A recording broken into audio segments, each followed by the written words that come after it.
This video is brought to you in part by Squarespace. Yeah, you're probably pretty familiar with that name by now on this channel, and that's no surprise. I love working with these guys, and I love their program. Long and short of it, if you're trying to get yourself a website online, Squarespace are the people you want to work with. I've personally always been intimidated at the idea of even starting a website, but these guys got me up and going within half an hour. I spend more time on character creators in video games. It takes you just a handful of minutes to get the basics, and they walk you through everything, no matter how intricate you want to get. They have a ton of preset designs that you can just get up and going at your heart's content, and it all looks super professional. And for those of you who want to get a little bit more bold and creative, you can go behind the curtains and tweak every little thing to your heart's content. If you're trying to put together a shop, portfolio, or whatever, they have tools that can track your growth, help you build an ad campaign, integrate with other social media platforms, and again, all of that is streamlined and easy to understand. It takes very little effort to get something clean and professional up in front of the world. Having your own domain name looks super sexy on a business card. And to make it even easier, if you head over to squarespace.com/gameapologist, you'll get 10% off your first purchase. Seriously, you could get this done in the time it takes you to watch this video. Thank you again to Squarespace for helping out, and on with the show.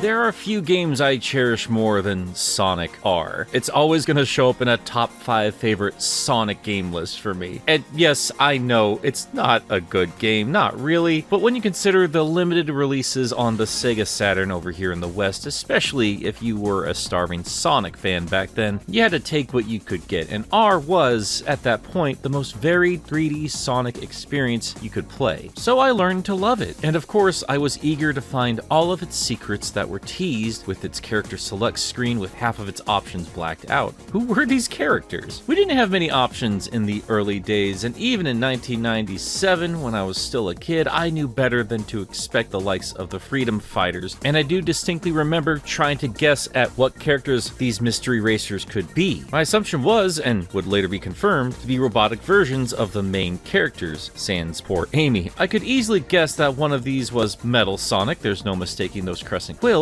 even if its silhouette is covered up by a big red X, but that was the only character I knew for sure. I would eventually be correct in my assumptions that one of these was the Egg Robo, based on that egg shape, and the other, being similar to Knuckles' silhouette, could potentially be a robotic version of one of my favorite newer characters. But this one silhouette threw that theory into question. If there was a Metal Sonic and a Metal Knuckles and an Egg Robo to represent Eggman, logically it would make sense to have a robotic version of Tails. But that shape didn't match up with the fox, so the only way to be sure was just go find out for myself. But that was a challenge for young Nick. I hadn't figured out all of the locations of the Sonic coins for all of the tracks, and I wasn't good enough to place in the top 3 of every single race on top of collecting said tokens. And when you consider that there's only 5 racers during a race at any given time, top 3 really isn't asking that much, but I was a kid, and the controls were rough, and it was a frustrating learning curve, so cut me a break here. It took me a good while to master the controls and map out the different courses, and yeah, I didn't manage to unlock any of these mystery characters for a good long time. But I still remember my initial strategy. I was going to hunker down and focus up on a single map to master before any of the others. My first choice was Radical City, because it was my favorite of the courses, and also, in my kid brain, this was the closest in design to start a speedway, and I assumed that this is where Metal Sonic would be unlocked. I didn't want to risk any of these unknown characters quite yet, just in case they sucked, and Metal Sonic was my favorite character, and I was excited to see the RoboHog in 3D, so I diligently played this map, learning its every confusing corner, shortcut, and every hidden area. For a while, the best I could do was grab a token or 2, maybe get up to 3 or 4, but I'd always forget a location or 2, and even then I couldn't collect all 5 of them and also win a race. But finally, I pushed through the awkward controls, mapped out the best route, learned how to outmaneuver the AI and grab all 5 tokens and place in the top 3 in a single race. But instead of moving on to the results screen like any other race, I was back at the starting line of Radical City, readying up to tackle the course one more time, but now there was only one other opponent. Finally, I would set my eyes not only on the first mystery racer, but the one I couldn't quite figure out. And now, even in front of me,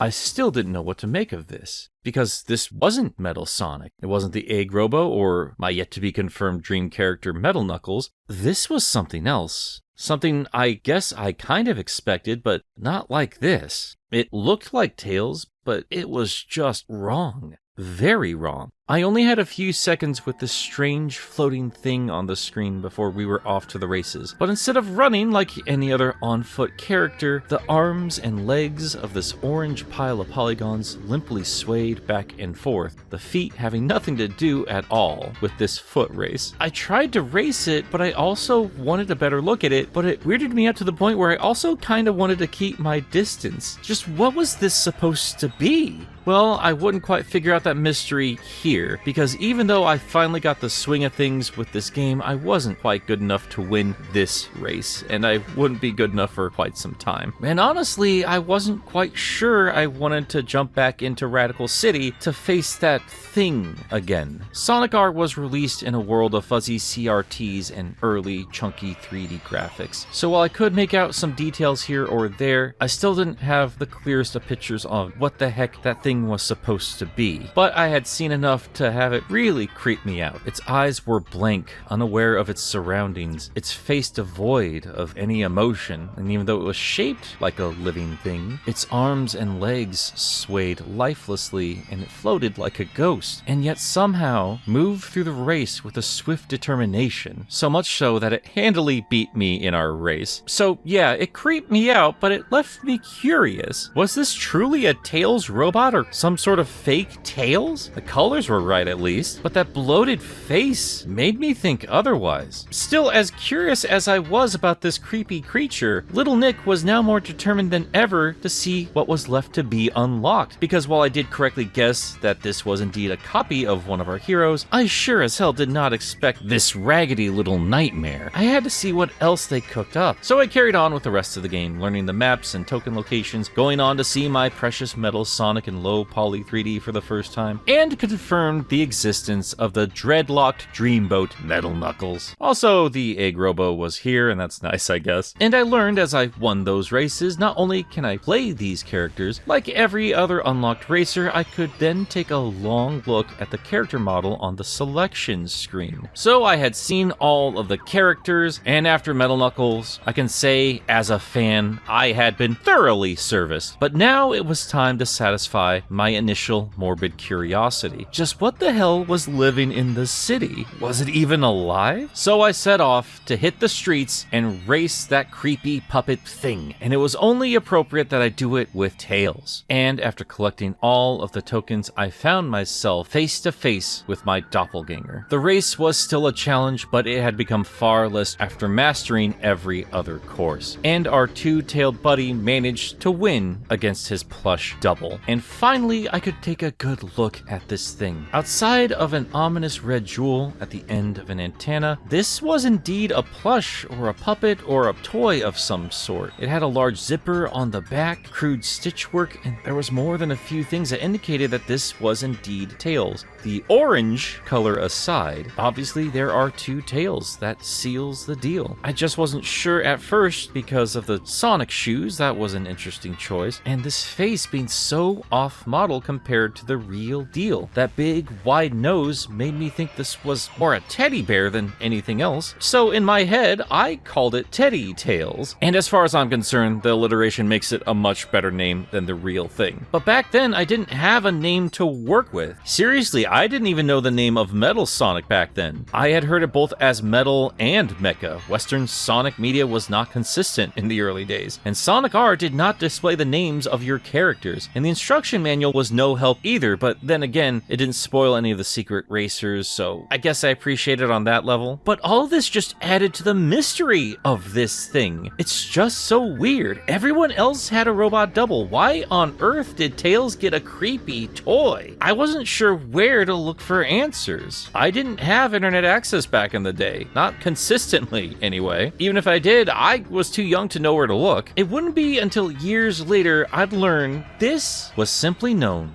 as the Tails doll. And much later on, I'd learned that it only came into existence thanks to a different Tails doll from a game that came out 2 years after Sonic R. Wait, what?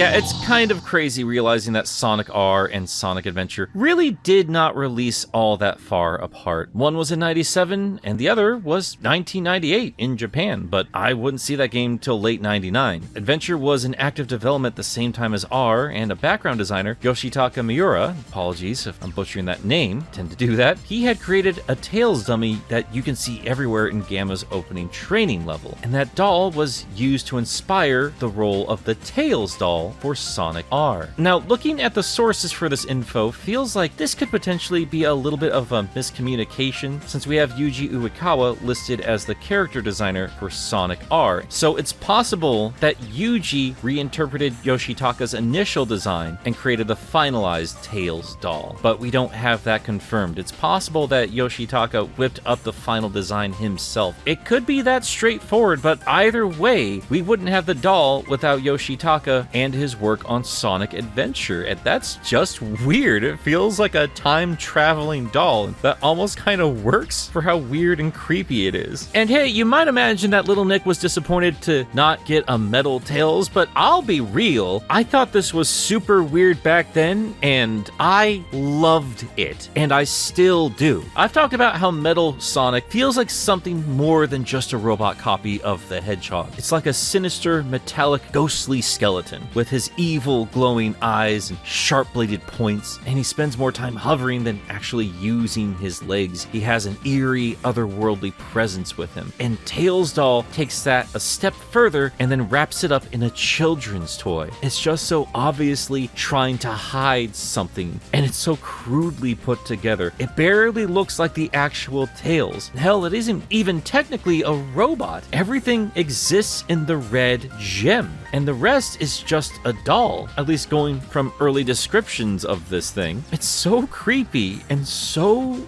weird, and such an out there idea for a Tails double. The obvious solution would just be make another robot like Sonic or Knuckles, but in those other bots, you can see they were designed to match the abilities of their fleshy counterparts. The doll is clearly meant to match the cute factor of the actual Fox, and it's failing in just the right way. For you Pokemon fans, it's like Pikachu and Mimikyu in that way. And yes, you better believe I adore Mimikyu, it's one of my favorites, because it's a shoddy copy of the real deal. And because of that, it gives both characters a unique, creepy flair that makes it charming in its own way. Back in 97, the West did not know that Tails was a mechanic or a genius. He was just a cute kid's sidekick. And in the fiction of the world, it's easy to see Robotnik interpreting Tails that same way. Just thinks that little of the Fox. Sonic is the priority. Heck, even in the description of the doll, this was made with Sonic in mind, not Tails. Apparently the doll was made to distract Sonic. At least that's what I read in a translation somewhere. Like, distract how? Like Sonic's a greyhound chasing down a rabbit lore? That weirdly lines up with how Adventures of Sonic the Hedgehog use their own Tails doll. Yeah, there's a Tails doll that precedes the Tails doll. We can see it in two separate episodes. The first one is an obvious trap set up by Scratch and Grounder, and Sonic quickly sees through it, but it is still very creepy in its own right. And I do have to shout out this scene, because even if Sonic can tell this is clearly a fake, he goes and then busts up Scratch and Grounder, then quickly finds out that they too also had plush doubles. That's just a clever subversion. Also, when we getting our Grounder doll creepypasta, we would see yet another Tails doll used to once again try to trick Sonic by this,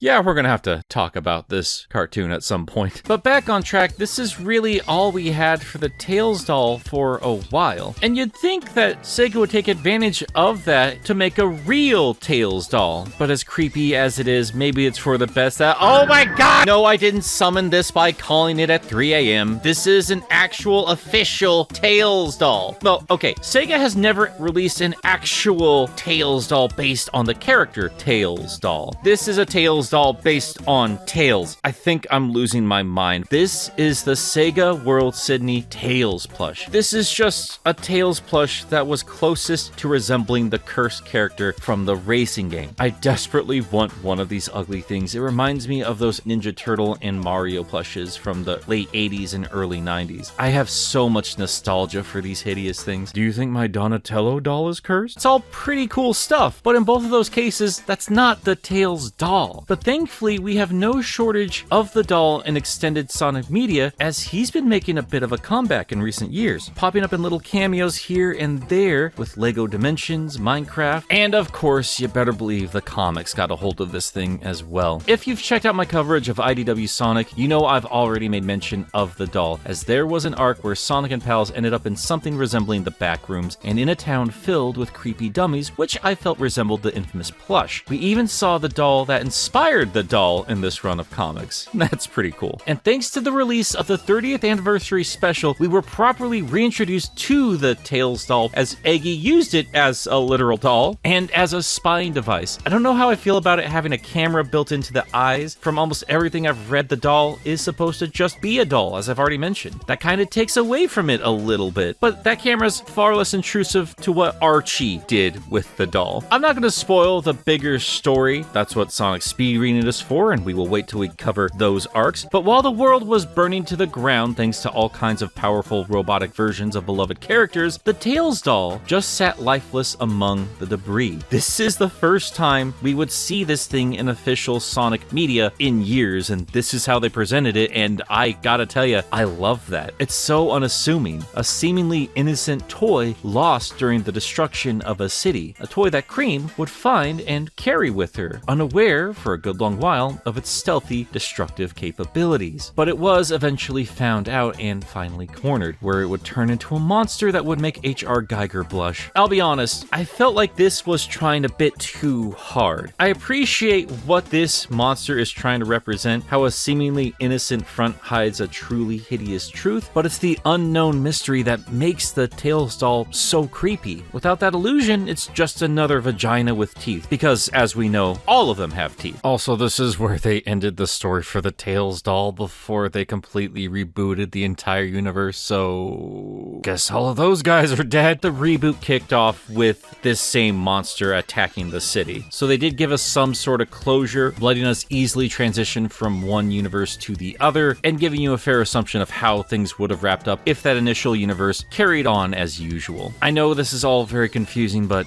comics, Sonic and Tails defeated the cursed Tails doll, but it would not be the last time we would see it in the Archie comic. Eggman would make another one, but this time the genital monster business was calmed down, and instead they would stay focused on the spy and infiltration business. The doll hides in the Freedom Fighter base and passes info on to Eggy, but eventually it gets found out. Still, it has a cool, creepy digital form that Nicole has to confront, and after emerges with Phage, an Archie enemy we can't get into right now, we do see the return of a more cursed, mutated monster. That's kinda cool, and honestly, this is how I'd represent the creepy, dangerous side of things as opposed to a full-on physical transformation. But in the physical world, it is still just a doll, one that's tracked down by T-Pup. Yes, that is based off the Tails bot from Tails Adventure, and I can't think of a more fitting way to take out the doll, done in by a different double of Tails. A robot made by Tails himself. That's so poetic. This is also where we see Tails complain about Eggy making a doll as the Fox's duplicate, as opposed to a cool robot like Metal Sonic. Something that's clearly bothered Ian Flynn, as he's had Tails bring this up in 2 separate comic canons. But yet, now that I think about it, it does make me wonder what the hell was going on in Eggman's head while he was creating this. In fact, do we know for sure that Eggman created the Tails doll in the initial canon? I mean, that makes sense, and there are official sources saying that's the case. But there's another saying that the origins of this thing are still a bit of a mystery, and I kinda like that idea. Maybe Eggman did make this, but he can't quite recall actually spending the time putting this together. Adds to the eerie factor that was clearly always there since the inception of this thing. Still, I don't think Sega quite realized how creepy this thing was, because in that same questionnaire where the origin of the Tails doll was asked about, they followed up with another question. Are you aware of the community joke revolving based on Tails doll? コミュニティの間でテイルズドールに対してのなんかジョークがあるんですね。それのこと知ってます？ Basically, the legend is that if you look into Tails doll's eyes, he can stare into your soul.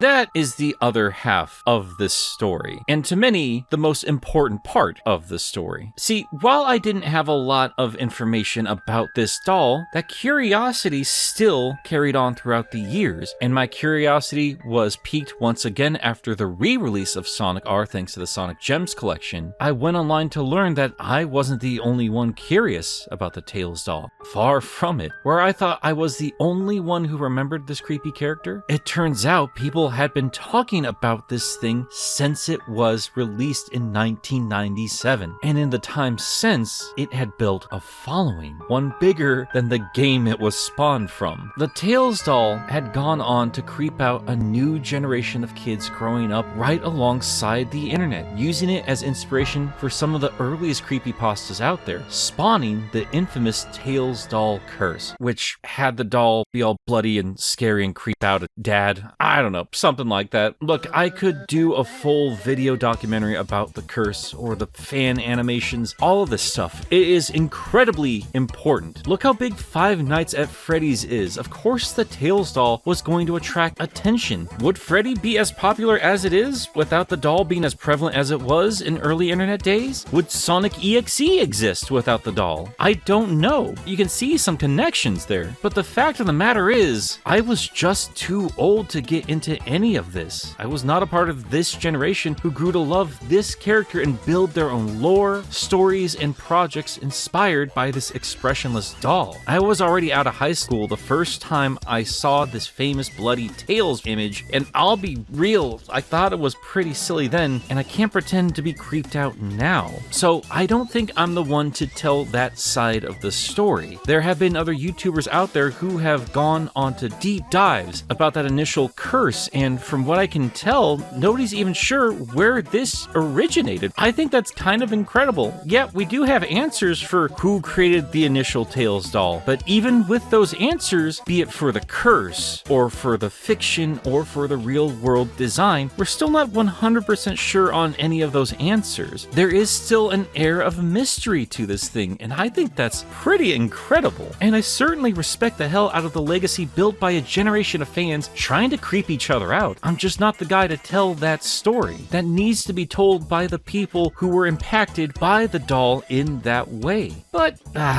what the heck. Doesn't mean I can't have my own fun. I want to throw my hat in the ring and put forward my own creepy theory. You guys familiar with vanishing twin syndrome? Long and short of it, this is when a pregnancy looks like it's going to have twins, but ends up spurting out just one baby. If an embryo dies, the tissue gets absorbed by the surviving embryo and the parent's body. It's usually not a big deal if this happens really early on in the pregnancy, but say it happens later on. And I think you know where I'm going with this. What if Miles Tails Prower's second tail is not just a genetic mutation, but the remnants of an unborn twin brother? And the spirit of that twin influenced Eggy to create a creepy little doll that it could possess, forever lingering around, always just out of reach, leaving poor little Tails completely dumbfounded. That big brain of his just can't wrap his head around what this thing is. A long-lost brother just trying to say hello. Or maybe something more sinister. But yeah, that's all I got. Like I said, I can't really relate too much with the ghost stories and the curse stuff. It's not like the game was haunted or anything. Oh my god! I'm sorry, Sonic R. I'll go to church just like you told me to. If you're wondering how I got this footage, Sonic R has a ghost mode for its time attack, so you can roll through a race with one character, and if you jump back into that same level, a ghost image will follow whatever route you took. And if you want to get all Sonic EXE about it, there's a tag mode that lets you chase down 4 other racers, and once you tag them, they just stay in place in their defeated pose. So you'll get Sonic and Metal Sonic looking all disappointed, but you can also make Tails cry and just kill the egg robo. That bitch is dead. And yeah, it looks real creepy when you're playing the Tails doll. Run as much as you want, Tails. I'm right behind you. I'm always right behind you. We can even go all Ben drowned up in this bitch. Just shove this guy into the river. He ain't coming back out. 7 out of 10. Too much water. While I may not be a part of the Tails Tails doll cursed generation, I certainly understand how it came to be. And that's why I wanted to share my personal story with the Tails doll. How I experienced it as a kid without internet access or friends that were interested in this same game, nobody else I knew had a Sega Saturn, who got to experience it firsthand as it was initially released in the source material. Because that impact has lasted my entire life and I still adore the doll even today. It's one of my all-time favorite Sonic characters, and it doesn't do anything, and I kinda love it for that. And nowadays, we still get to see it here and there in brief little cameos, and the influence of the internet has spilled back into the source material itself. We just recently got brand new art from the Sonic channel, and in its description, apparently Google Translate thinks it's a girl, sure, but in this broken translation, we can see near the end an allusion to the one little bit of lore we do know Sega is aware of. If you look into Tails Doll's eyes,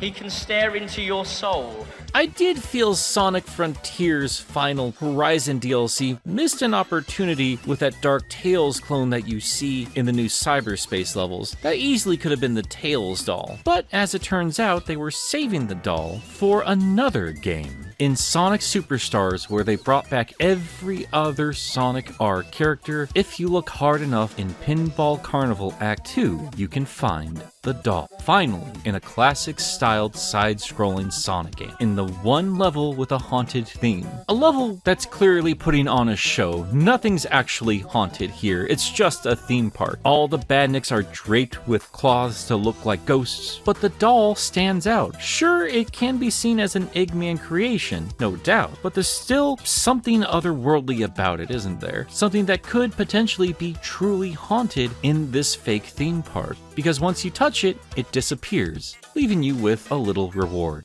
And that's it. That's all we see of the doll in this quick little cameo. That's all we have seen of the doll in recent Sonic media. And I'll be honest, I think that is just the right amount of Tails doll. That's where its horror and curiosity truly lied for me. Not in turning it into a big monster or covering it in blood and making it look like actual Tails, sharp teeth and crap like that. It's all just too much. This could just be an innocent, weird floating doll, or there could be more going on beneath the surface, and the unknown is what makes it so cool. Then again, I would love an actual Tails doll plush. Sega, you'd make so much money, just make it already. Whatever happens, I love this thing, and I'm truly amazed to see how it's grown. This little character that has less going on than probably any other Sonic character. For the most part, it's simply an object, but the fans surrounding it have turned it into so much more. And now, as a grown fan, I can't tell you how happy that makes me. But no matter what they do from here on out, to me, I'm never going to forget that first encounter with that strange little toy that haunted the streets of Radical City. And that is going to do it for today, guys. Thank you so much for hanging out with me, and an extra special thanks to the patrons who support me over on Patreon, who include Kyle Winter, Cyrus the Skeptic, Joseph Duncan, Sonic 2 Blue is my aka Nick's biggest hero, John, Josh Strider, Casey Doll, Hatsworth, Tiny Jericho, Ginger Bob, Jack of All Spades, Tristan Trapp, Makers, Dun Dun, Quote, Resident Fanboy, Miles the Prower, Singer J199, Mr. Boo J, Sam Webster, Fish Flop, Lucas Lipker, the Bad Pal, Jonathan Dobbs, Haley, Chad, Super Hyper Mecha SP Mark II, Cecil the Gallade, The Dark Neon, Stefan Plakanica, 3 Monic, Graham J. Hall, Lenny X, Wayne is Boss, Lederick, Mr. Jubei is ready to 20 these covers in Lagoon City, pronounced Lagoon City, Jimmy Duke STR, The Lumberjack, Trash Baphomet, Autumn from Twitter.com or X or whatever, hi Nick, That Telos Main, Haking Out at Mystic Mansion, Jin Seotame, Botan, I'm not reading that. Botan, I just realized you moved from one to the other. Enerjack 5, Spades the Nocturne, Ken K of Warheads, Ven 101, Paxton Bisbeeson, Darren 7, Stevie Cole, Twilord. Can you believe it, guys? Spider-Man 2 still just a week away. When am I going to get my 19 inches of Venom? And when am I going to be able to sit down and just play through the rest of the game? Oh my god, I want to play more of it so bad. I'm doing a Spider-Man video soon. I don't care. I have to. Paisley, Eric Delgado, Kodinsky, Sayonara Robocop, Robocop, Crimson Rose, Nyx the Kobold, Sonic P.A.J., Municent, Roxas the Cat, Godzilla, Makuta of Salt, Fake Advertising Get, Alexander Watson, Neil Gompa, Conan Kudo, the Lex, the most powerful ship in the 2 universes, Native Nerd 27, Kaido Prower, Swift Cannon, Spearmint, Omega Man 21, Penn Adelaide, The Phantomist, Silver Stars, Daza S, the world's most unironic 8.5 Tails stan. But what about the 8.5 Tails doll stan? One more Sonic robot or doll. SP is currently undergoing an identity crisis, so he created an evil clone SP. MT Mecha, Yasai, Yosef, Gob, Charles the Green Dragon, and Botan here to remind everyone that manatees are awesome. Thank you guys so much. Happy Halloween or whenever you watch this, and I'll catch you all later. Toot toot, Sonic Warriors.